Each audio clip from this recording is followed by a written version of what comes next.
இப்போ நம்ம பார்த்துட்ருக்கிற இந்த இடம் என்னன்னு பார்த்தீங்கன்னா கிளெண்டல் டீ ஃபேக்ட்ரிங்க. இங்கே வந்து டீ சூப்பராக இருக்கும், பஜ்ஜியும் சூப்பராக இருக்கும். உள்ளே போய் என்னென்ன டீ வச்சுருக்காங்கன்னு சொல்லி பார்க்கலாம் வாங்க. கைஸ் இங்கே வந்து பார்த்திங்கன்னா இந்த அட்மாஸ்ஃபியர் ரொம்ப சூப்பராக இருக்கும். இங்கே வந்து பார்த்திங்கன்னா இங்கே வந்து குழந்தைங்க விளையாடுறதுக்கு தூரியெல்லாம் போட்டு வச்சுருக்காங்க. யாராவது வந்தீங்கன்னா கண்டிப்பாக குழந்தைங்கள விளையாட வச்சுக்கலாம். இது டால்ஃபினோஸ் போகிற வழியில் தான் இருக்குது. ஃபுல்லாகவே டால்ஃபினோஸ் போகிற வழி தான். உள்ளே போயிட்டு டீ எப்படி இருக்குது என்னங்கிறத உங்களுக்கு காட்டுறேன் வாங்க.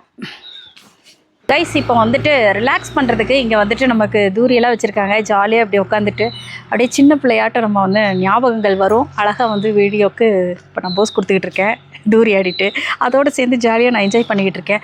ஸோ இந்த இடத்துக்கு வந்தீங்கன்னா நல்லா ரிலாக்ஸ் ஆகிக்கலாம், டீ சாப்பிடலாம், அப்படியே இந்த மாதிரியெல்லாம் இயற்கையை ரசிச்சுட்டு இருக்கலாம். நல்ல சில் காற்றுல இந்த மாதிரி ஒரு அட்மாஸ்ஃபியரில் டீ சாப்பிட்றதுக்கு உண்மையுமே நல்லாயிருக்கும். ஓகே கைஸ், உங்களுக்கு இந்த வீடியோ பிடிச்சிருக்கும் நம்புகிறேன். ஃபாலோ பட்டனை கிளிக் பண்ண மறந்துடாதீங்க. கைஸ் இங்கே ரொம்ப முக்கியமான விஷயம் என்னன்னு பார்த்தீங்க அப்படின்னா, குன்னூர்லேருந்து நம்ம இந்த இடத்துக்கு வர்றதுக்கு ஒரு 15 கிலோமீட்டர்ஸ் இருக்குது. இந்த 15 கிலோமீட்டர்ஸ் வந்தோம் அப்படின்னா கண்டிப்பாக ரெஸ்ட் ரூம் தேவைப்படும். இங்கே ரெஸ்ட் ரூம் வந்து ரொம்ப நீட் அண்ட் க்ளீனாக ஹைஜீனிக்காக இருக்கும். ஸோ எல்லாருமே யூஸ் பண்ணிக்கலாம். அதே மாதிரி டீயும் ரொம்ப சூப்பராக இருக்கும். ஆனால் டீ முடிஞ்சிருச்சு. ஸோ நாங்கள் இப்போ அங்கே கிளம்புறோம்.